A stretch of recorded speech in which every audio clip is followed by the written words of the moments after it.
اعوذ باللہ من الشیطان الرجیم بسم اللہ الرحمن الرحیم الحمد للہ رب العالمین والصلاة والسلام علی اشرف الانبیاء والمرسلین وآلہ الطیبین الطاہرین۔ اعوذ باللہ من الشیطان الرجیم ان المتقین فی جنات وعیون ادخلوها بسلام آمنین۔ اہل تقوی یقیناً باغوں اور چشموں میں ہوں گے، ان سے کہا جائے گا سلامتی اور امن کے ساتھ اس میں یا ان میں داخل ہو جاؤ۔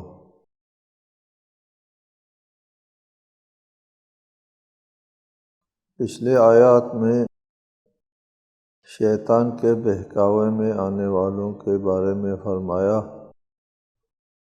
کہ وَإِنَّ جَهَنَّمَ لَمَوْعِدُهُمْ أَجْمَعِينَ، ان سب کی وعدگاہ جہنم ہے، لہا سبعۃ ابواب، جہنم کے 7 دروازے، 7 طبقے ہیں، ہر دروازے کے لیے، ہر طبقے کے لیے ایک مخصوص حصہ ہے۔ دوسری طرف فرمایا متقین، تقوی پرہیزگاری کرنے والے جنتوں میں ہوں گے اور چشموں میں۔ ان کے لیے یہ جنات جو ہے، متقین کے لیے جو چشمے اور بہشت ہیں، ان کے چند ایک صفات کا ذکر ہے یہاں، تقریباً 8 صفات کا ذکر ہے۔ 7 جہنم کے دروازوں کے مقابلے میں 8 اوصاف جنت کا یہاں پر ذکر ہے۔ ان میں سے ایک ہے سلام، دوسری صفت ہے آمنین، امن، ادخلوها بسلام، سلامتی کے ساتھ۔ جنت میں جہاں تمام نعمتیں انسان کے لیے فراہم ہیں، وہاں نعمتوں میں جو سب سے اہم نعمتیں ہیں، سلام، یعنی بیماری ہے، نہ درد ہے، نہ دکھ ہے، نہ کسی قسم کی تکلیف وہاں پر محسوس ہوگی، سلام ہی سلام، سلامتی ہے۔ دنیا میں بھی 2 پوشیدہ نعمت ہے، ان کے نعمت کا انسان کو اندازہ نہیں ہوتا، تصور نہیں ہوتا، جب تک سلب نہ ہو جائے، جب تک چھن نہ جائے۔ الصحت والامان، صحت اور امن۔ صحت چھن جانے کے بعد پتہ چلتا ہے کہ صحت کس قسم کی نعمت تھی، امن چھن جانے کے بعد پتہ چلتا ہے امن و امان کس قسم کی نعمت تھی۔ یہ امن اور صحت اور سلامتی دنیا میں بھی بہتر نعمتوں میں سے ہے، لیکن پھر بھی دنیا میں یہ جو امن ہے یا سلامت ہے، وہ جنت کے سلامتی اور امنیت کے مقابلے میں پیچھے۔ اور جنت میں انسان کو سلامتی ملے گی، کسی قسم کوئی تکلیف محسوس نہیں ہوگی، اور امن ہوگا، کوئی خطرہ نہیں کسی کی طرف سے، وہاں کوئی دشمن نہیں ہے، وہاں کوئی آپ کے خلاف آپ کو کوئی ضرر پہنچانے والا نہیں ہوگا، امن و سکون ہوگا، ہر طرف آپ کی اپنی سلطنت ہوگی۔ جنت میں ہر شخص کو ایک سلطنت، وہ سلطنت جو ہے وہ پورے عرض کے برابر، پورے عرض کی کوئی حیثیت نہیں ہوگی جو مومن کو جنت میں سلطنت ملے گی۔ ملک کبیر، عظیم سلطنت، اس میں اس کی بادشاہی ہوگی، اس کے عملے ہوں گے، اس کے کارندے ہوں گے جن کو غلمان کہتے ہیں،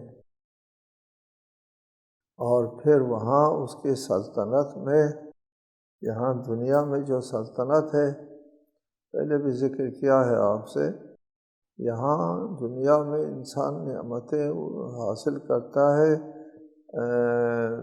علل و اسباب کو عبور کر کے۔ اگر کوئی چیز جو ہے زیادہ علل و اسباب کے ساتھ ملتی ہے تو وہ مشکل ہے، تھوڑے علل و اسباب کے ساتھ چیز ملتی ہے تو اس کو ہم آسان کہتے ہیں۔ یہاں آسان اور مشکل کا تصور ہے۔ آسان اور مشکل کا تصور علل و اسباب کے زیادہ ہونے اور کم ہونے سے۔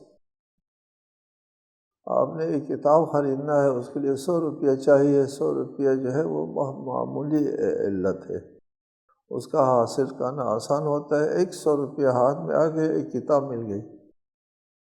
آپ نے گھر بنانا ہے، گھر کے لیے بہت سامان چاہیے، بہت علل و اسباب کو عبور کرنا ہوتا ہے، پھر گھر بنتا ہے۔ یہ ہے دنیا کی جو نعمتیں ملتی ہیں ہم کو، علل و اسباب کو عبور کر کے جانا ہوتا ہے۔ قیامت کے دن ایسا نہیں، قیامت کے دن کوئی علت و سبب کو عبور کرنا نہیں پڑتا، وہاں بس آپ کا چاہنا ہوتا ہے، آپ کا ارادہ نافذ ہے۔ اہل جنت کا ارادہ نافذ ہے، لہم فیہا ما یشاؤون، مشیت ہو گئی، ارادہ ہو گیا، چاہت ہو گئی، چیز آمادہ، کوئی علت و سبب کی ضرورت نہیں۔ بہت بڑی حکومت ہے، آپ یہاں سے کسی جگہ بہت بڑی سلطنت ہوگی، بہت طویل و عریض مملکت ہوگی، اس میں سے ایک جگہ سے دوسری طرف آپ کو منتقل کرنا ہوگا، تو یہ مسافت کے لیے بھی وہ تصور نہیں ہوگا جو یہاں ہے۔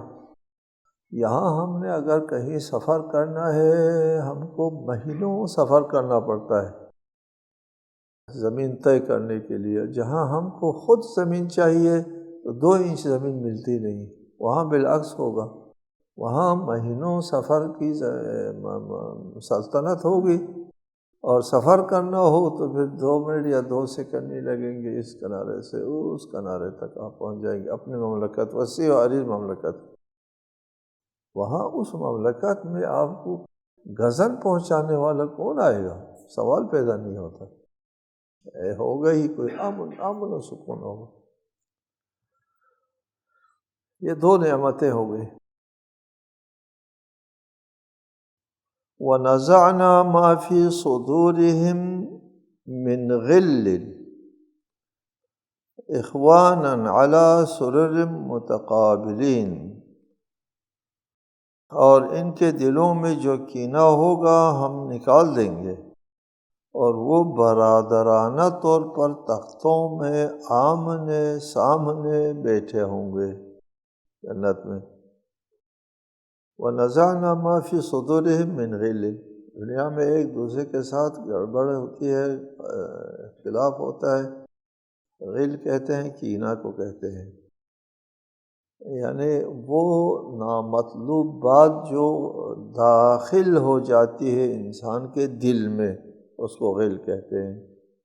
مثلا حسد ہے، عداوت ہے، بغض ہے، اس قسم کی چیزیں جو ہے وہ انسان کے دوسرے انسان کے ساتھ دل میں چیزیں گھسی ہوئی ہوتی ہے۔ نزعنا، وہاں ہم سب کو ان دلوں سے نکالیں گے۔ کسی کے بارے میں عداوت، کسی کے بارے میں حسد، کسی کے بارے میں دشمنی، کینہ، کسی قسم کی کوئی چیز نہیں ہوگی، صاف اور پاک دل ہوگا، کسی کے ساتھ کوئی عداوت نہیں، سب برادر ہیں۔ یہاں دنیا میں ہم لڑتے ہوں گے آپس میں، ایک دوسرے کے ساتھ نفرت کرتے ہیں، دشمنی کرتے ہیں، حسد کرتے ہیں، کینہ دل میں رکھتے ہیں، وہاں ایسا نہیں ہوگا۔ اس کے برخلاف اہل جہنم کے لیے کیا ہوگا؟ اہل جہنم کے لیے اگر یہاں آپس میں دوست تھے، رفیق تھے، لیکن وہاں لڑائی ہوگی۔ تخاصم اہل النار ہے قرآن مجید میں، یہ ایسا لڑ رہے تھے جیسے جہنم والے لڑتے ہیں، آپس میں بھڑتے ہیں۔ وہ حسد اور کینہ، دوسرے کے ساتھ عداوت بھی سے وہ تکلیف ہوتی ہے اس آدمی کو دیکھ کر، وہ تکلیف بھی جہنم میں ہوگی۔ جنت میں کسی کو دیکھ کر جلنے کی جو تکلیف ہو سکتی ہے دلوں میں، وہ نہ ہوگی۔ نزعنا، وہ دوسرے کو دیکھ کر جلنے والی بات جو ہے وہاں پر نہیں ہوگی۔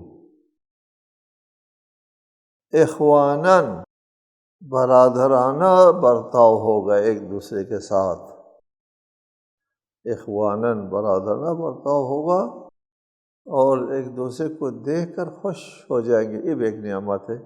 دنیا میں بھی ہے، اپنے جگری دوست ہوتا ہے، بچھڑا ہوا ہوتا ہے، اس کو دیکھ آپ کتنا خوش ہوتے ہیں، بہت خوش ہو جاتے ہیں۔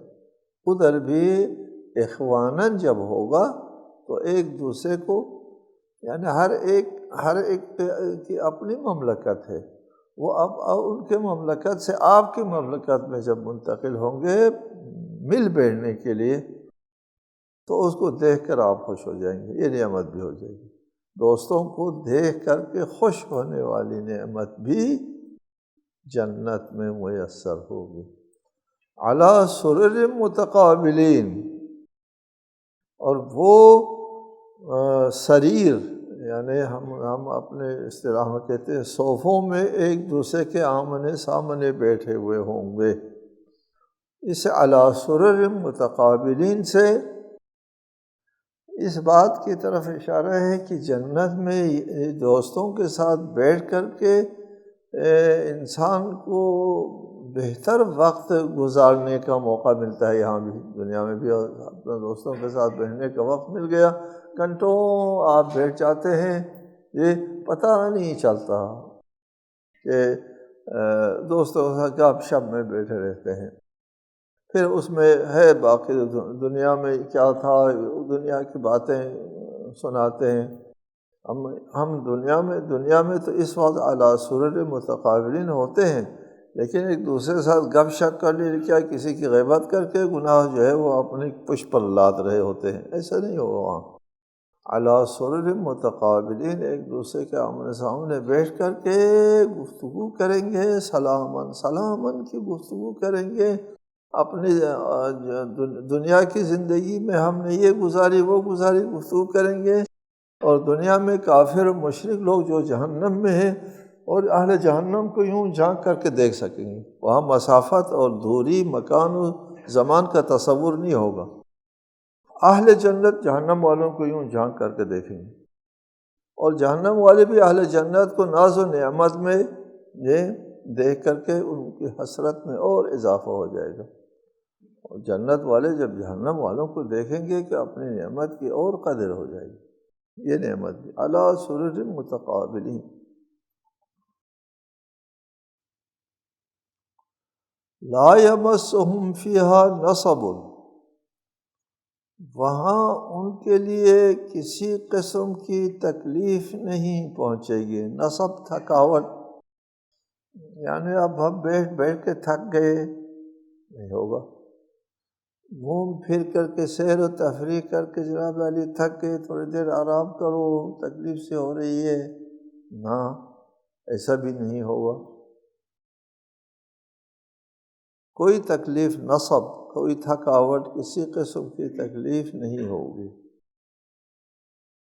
وما هم منها بمخرجین، وہاں سے نکالے جانے کا بھی خطرہ نہیں ہوگا کہ بھئی 2 دن رہنا ہے، 4 دن رہنا ہے، کیونکہ جنت کی زندگی جو ہے وہ ابدی زندگی ہے، خالدین فیہا ابدا، ہمیشہ کے لیے وہاں پر زندگی کرنا ہے، وہ ختم نہ ہونے والی زندگی ہے، اس لیے وہاں سے نکالے جانے کا بھی کوئی خطرہ نہیں ہے۔ یہ ہے اہل جنت کی زندگی کا نقشہ۔ تو اس کے بعد ارشاد ہوتا ہے نبئ عبادی انی انا الغفور الرحیم، اے رسول میرے بندوں کو بتا دو کہ میں بڑا درگزر کرنے والا مہرباں ہوں۔ نبئ، خبر دے دو، بتا دو، عبادی، میرے بندوں کو۔ اول تو نبئ کہنا، بتا دو کہنا، انہیں اچھی خبر دے دو، اور پھر یہ بھی خود اپنی جگہ ایک اللہ تعالیٰ کی طرف سے لطف ہے، بتا دو ان کو۔ عبادی کہنا پیار اور محبت جو ہے وہ اس کی علامت ہے، میرے بندوں کو، اپنی طرف، اپنی بندگی کی طرف جو ہے وہ نسبت دے کر فرمایا کہ میرے بندوں کو بتاؤ، ان کو بتاؤ جو میرے بندے ہیں۔ یہ کہنا کہ میرے بندے ہیں، صرف اسی سے ہمارے لیے بہت ہی اس میں مایہ امید ہے کہ اللہ تعالیٰ نے ہمارے بارے میں میرا فرمایا ہے۔ ہم کو اس سے زیادہ خوشی کیا ہونا چاہیے کہ اللہ تعالیٰ نے ہمارے بارے میں کہا ہے کہ میرا۔ اسی سے ہم کو ایک دنیا امید جو ہے وہ مل جاتی ہے کہ اللہ تعالیٰ نے ہمارے بارے میں کہا ہے کہ میرا بندہ ہے، یہ میرا ہے۔ کو بتاؤ انی انا الغفور الرحیم کہ میں بہت معاف کرنے والا ہوں۔ جب ہم اس کے ہو گئے اور اللہ تعالیٰ نے ہمارے بارے میں کہہ دیا میرا، پھر اس کے بعد ہم سے کوئی بھول چوک ہو جائے، کوئی کوتاہی ہو جائے، کوئی غلطی ہو جائے، کوئی لغزش، کوئی گناہ، کوئی عصیان نافرمانی ہو جائے، تو چونکہ یہ میرا بندہ ہے، میری عبودیت میں ہے، میرے بندگی میں، میرے بندگی کے دائرے کے اندر ہے، عبادی کے اندر ہے، تو وہ غفور ہے، وہ بخشنے والا ہے، معاف کرنے والا ہے، خود سے معاف کرے گا، ہمارے گناہ کو خود معاف کرے گا۔ پہلا مرحلہ تو یہ ہے، اور پھر دوسرا مرحلہ یہ ہے کہ ہماری نیکیوں کی وجہ سے ہماری گناہ معاف ہو جائیں گے، ان الحسنات یذہبن السیئات۔ تیسرا مرحلہ یہ ہے کہ ہم توبہ کر لیتے ہیں اور توبہ سے ہمارے گناہ معاف ہو جاتے ہیں۔ چوتھی چیز یہ ہے کہ ہماری شفاعت کرنے والے شفاعت کرتے ہیں، شفاعت سے ہم اپنے گناہوں سے آزاد ہو جاتے ہیں۔ جی، غفران کے لیے، بخشش کے لیے، گناہوں سے نکلنے کے لیے کیا ہے، 4 راستے موجود ہیں، ان میں سے کسی نہ کسی راستے سے ہم نکل سکتے ہیں، بشرطے کہ یہ راستے ہم نے اپنے ہاتھ سے بند نہ کیے ہوں۔ ایسا بھی ہوتا ہے کچھ لوگ بند کرتے ہیں، چاروں راستوں کو بند کرتے ہیں، پھر اللہ تعالیٰ جو ہے وہ غفور رحیم ہونے کے باوجود اس کی مغفرت نہیں ہوتی۔ کیوں؟ اس لیے کہ اس کے ظرف میں اہلیت نہیں ہے۔ خدا ارحم الراحمین ہے، لیکن رحم کی اہلیت چاہیے۔ فرمایا انی انا الغفور الرحیم، رحیم صفت مشبہ ہے نا، رحیم مہربان ذات ہے، اللہ تعالیٰ کے ساتھ نہایت مہربان ہے مخلوق کے ساتھ۔ ہم اپنی ذات کے ساتھ اتنا مہربان نہیں ہیں جتنا اللہ تعالیٰ ہمارے ذات کے ساتھ مہربان ہے۔ کسی نے امام سے عرض کیا، ابن رسول اللہ، کل قیامت کے دن ہم سے حساب کون لے گا؟ فرمایا اللہ لے گا۔ خود اللہ لے گا، خود اللہ لے گا۔ انہوں نے کہا پھر خیر ہے، ٹھیک ہے، کوئی نہیں، خود اللہ لے گا تو وہ تو بڑا مہربان، بہت اچھی بات۔ اللہ عند حسن ظن عبدہ، اللہ اپنے بندے کے حسن ظن کے پاس ہے، لیکن خیرن فخیرن، اصلا اچھا حکم، ہمارے لیے حکم ہے اللہ کے ساتھ جو حسن ظن رکھو۔ اس آدمی نے بہت بہترین انداز میں حسن ظن کا اظہار کیا، اور یہ اللہ کو یقیناً پسند ہے۔ اس نے کہا اگر ہمارا قیامت کے دن حساب خود اللہ لیتا ہے پھر ٹھیک ہے، کوئی خوف نہیں، وہ تو بڑا مہربان ہے۔ انی انا الغفور الرحیم، یہ بتا دو ہمارے بندوں کو، تاکہ یہ بندے جو ہے وہ ہماری مغفرت کے اور ہماری مہربانی کے امید میں رہیں، امید رہیں۔ ایک اچھا، پھر اس کا مطلب یہ ہوا کہ اللہ مہربان ہے، اللہ نے معاف کرنا ہے، خوب جی بھر کے گناہ کر لیتے ہیں جی، میرا اللہ بڑا مہربان ہے جی، وہ سختی نہیں کرتا ہے جی، اتنے ہمارے لوگ کہتے ہیں اللہ اتنا، اسلام اتنا سختی نہیں کرتا وغیرہ۔ فرمایا وَأَنَّ عَذَابِي هُوَ الْعَذَابُ الْأَلِيمُ، یہ نہ سمجھو کہ خدا مہربان ہے تو مہربان ہونے کا مطلب جو ہے وہ لاقانونیت کی اجازت دے گا، درندگی کی اجازت دے گا، وحشیانہ عمل کی اجازت دے گا کہ انسانوں کا خون بہا کرو، ظلم کا بازار گرم کرو، حقوق اللہ اور حقوق الناس کو پامال کرو، اور پھر کہو اللہ رحیم ہے۔ اللہ رحیم ہے، تمہارے اندر بھی اللہ کی مہربانی کے لیے ظرف ہونا چاہیے۔ دیکھو یہاں پر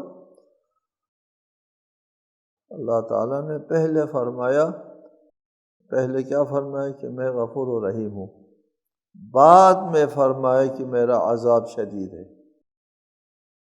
یہ اپنی جگہ جو ہے وہ بات مسلم ہے کہ سبقت رحمتہ غضبہ، اللہ کی رحمت پہلے، غضب بہت بعد میں۔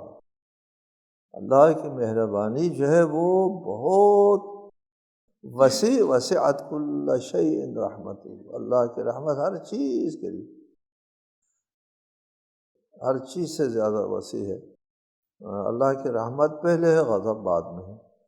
اس آیت میں بھی رحمت کا ذکر پہلے آیا، غضب کا ذکر بعد میں آیا۔ دوسری چیز، بندگی کے آداب میں اہم ترین ادب یہ ہے کہ بندہ خوف و رجا کے درمیان میں رہے، خوف اور رجا کے درمیان میں رہے، کہ انسان کے دل میں امید بھی ہو کہ اللہ تعالیٰ مجھے معاف کرے گا، یہ امید جو ہے وہ دن سے نہ نکالے۔ مایوسی جو ہے وہ بھی درست نہیں ہے، اللہ کی رحمت سے مایوس ہونا درست نہیں ہے، اور اللہ کے عذاب سے بے پرواہ ہونا بھی درست، دونوں باتیں درست نہیں ہیں۔ انسان کو درمیان میں ہونا چاہیے، خوف و رجا کے درمیان میں، امید و بیم کے درمیان میں، ادھر امید ہے اور ادھر خوف ہے، ان دونوں کے درمیان میں برابر، خوف کی وجہ سے گناہ نہ کرے، امید کی وجہ سے عبادت کرے، ثواب کا، امید کی وجہ سے ثواب کا کام کرے، خوف کی وجہ سے گناہ ترک کرے، اور اگر خوف نہیں ہے تو گناہ ہی کرتا چلا جائے، امید نہیں ہے تو کوئی عبادت نہ کرے۔ لہٰذا انسان کو خوف و بیم، امید و خوف کے درمیان میں ہونا ضروری ہوتا ہے۔ وَأَنَّ عَذَابِي هُوَ الْعَذَابُ الْأَلِيمُ وَنَبِّئْهُمْ عَنْ ضَيْفِ إِبْرَاهِيمَ، ساتھ ساتھ ابراہیم کے اس مہمان کے بارے میں بھی ان کو بتاؤ، جہاں میری مہربانی کے بارے میں بتانا ہے، جہاں میرے عذاب کے بارے میں بتانا ہے، تاکہ یہ بندگی کے اسی آداب میں رہے، بندگی کے دستور میں رہے، وہاں ان کو تاریخ انبیاء سے بھی آگاہ کرو کہ انبیاء کے امتوں کے ساتھ کیا ہوا۔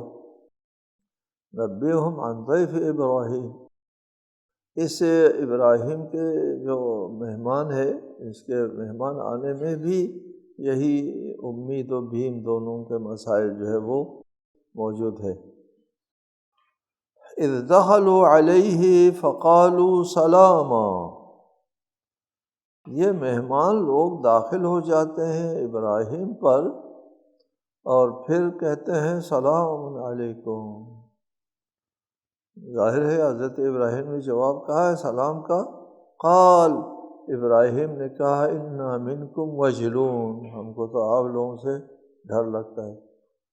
ایک مہمان وارد ہوتا ہے، وہ سلام علیکم کہتے ہیں، اور حضرت ابراہیم کہتے ہیں ہم کو آپ سے ڈر لگتا ہے۔ یہ قرآن مجید کی اس آیت سے بات سمجھ میں نہیں آتی، ایک مہمان وارد ہو جائے اور وہ سلام کہیں، جواب میں ڈر ڈر کریں، یہ کیا ہوا؟ نہیں، پورا واقعہ ادھر نہیں، پورا واقعہ یہ ہوا کہ یہ تھے فرشتے، حضرت ابراہیم میں مہمان کے عنوان سے داخل ہوتے ہیں۔ حضرت ابراہیم مہمان نواز تھے، ادھر فلسطین میں سرسبز علاقہ ہے، وہاں پر ان کے پاس جو ہے وہ چوپائے وغیرہ ہوا کرتے تھے، فوراً جو ہے وہ ایک گوسالے کو ذبح کیا اور کھانا ان کے سامنے رکھ دیا، تو دیکھا کہ وہ لوگ کھانا نہیں کھا رہے۔ جب دیکھا کھانا نہیں کھا رہے ہیں تو ابراہیم کو خوف لاحق ہو گیا کہ یہ لوگ مہمان نہیں آئے ہیں، یہ کسی واردات کی نیت سے آئے ہیں۔ فائدہ ہوتا ہے کہ اگر مہمان آتا ہے تو کھانا پیش کرتے ہی کھانا شروع کر دیتے ہیں، اگر کسی بری نیت سے آئے ہیں، کسی واردات کے لیے آئے ہیں تو پھر کھانا نہیں کھاتے۔ یعنی یہ واردات کرنے والے ڈاکو لوگوں کے بھی اخلاق میں نہیں ہے کہ ہم اس کے اوپر ڈاکہ مارنے والے ہیں، پہلے کھانا بھی اس کا کھائیں پھر ڈاکہ ماریں، یہ ان کے اخلاق کے خلاف، اس لیے وہ کھانا نہیں کھاتے۔ اس وجہ سے حضرت ابراہیم نے کہا انا منکم وجلون۔ دوسری آیات میں ہے کہ جب حضرت ابراہیم نے دیکھا کہ ان کے ہاتھ جو ہے وہ دسترخوان کی طرف بڑھ نہیں رہے ہیں تو خوف لاحق ہو گیا کہ یہ لوگ بری نیت سے آئے ہیں، واردات کے لیے آئے ہیں۔ فرشتوں نے فرمایا قالوا لا توجل، آپ خوف نہ کریں کہ ہم واردات کے لیے نہیں آئے ہیں اور کھانا کھانے والے لوگ بھی نہیں ہیں، ہم انا نبشرک بغلام علیم، ایک دانا لڑکے کی بشارت دینے کے لیے ہم آئے ہیں، ہم اللہ کی طرف سے فرشتے ہیں، ہم کو کھانا وانا نہیں کھانا ہوتا۔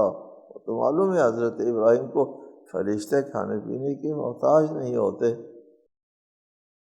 اس قسم کے خواہشات سے مبرہ مخلوق ہے، فرشتہ ہے، لیکن حضرت ابراہیم کے علم میں نہیں لایا گیا تھا کہ یہ فرشتے ہیں شروع میں، کسی مصلحت کی بنا پر ان کو شروع میں نہیں بتایا۔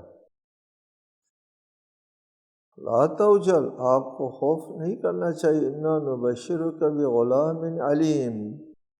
دوسرے آیات میں ہے فبشرناہا باسحاق، ہم نے بشارت دی زوجہ ابراہیم کو، دوسری آیت میں ہے اسحاق کی بشارت دی۔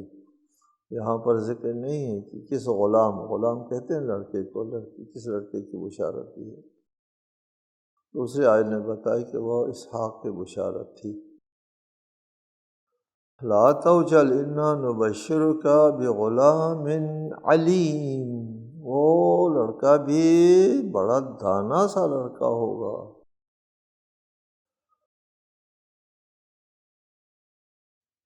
قال ابشرتمونی علی ان مسنی الکبر فبم تبشرون، کہا کیا تم مجھے اس وقت خوشخبری دیتے ہو جب بڑھاپے نے مجھے گرفت میں لے لیا ہے؟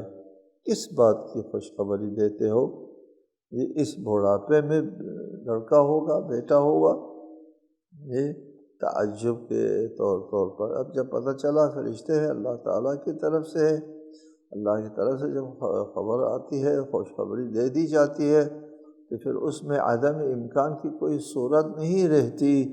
پھر بھی انسان کو تعجب تو ہوتا ہے کہ اس بڑھاپے میں، یہ اس عمر میں، روایات میں حضرت اسماعیل جب پیدا ہوئے تو آپ کی عمر جو ہے وہ 90 سال 99 سال 100 سال کے قریب تھی، اور حضرت اسحاق کی ولادت کے وقت 112 سال اتنے عمر تھی، یعنی زیادہ بوڑھاپے میں آئے تھے۔ 112 سال کا بوڑھا جو ہے ان سے جب کہا جائے کہ آپ کا بیٹا ہونے والا ہے تو ایک مرتبہ تعجب تو کریں گے۔ تعجب کیا، اگرچہ اللہ تعالیٰ کے احکام جو ہے یا معجزات جو ہے اس کے بارے میں آپ کو بتایا ہے کہ قانون طبیعت سے مربوط نہیں ہوتا۔ اس کے باقی مباحث انشاءاللہ تعالی آئندہ۔ السلام علیکم ورحمۃ اللہ وبرکاتہ۔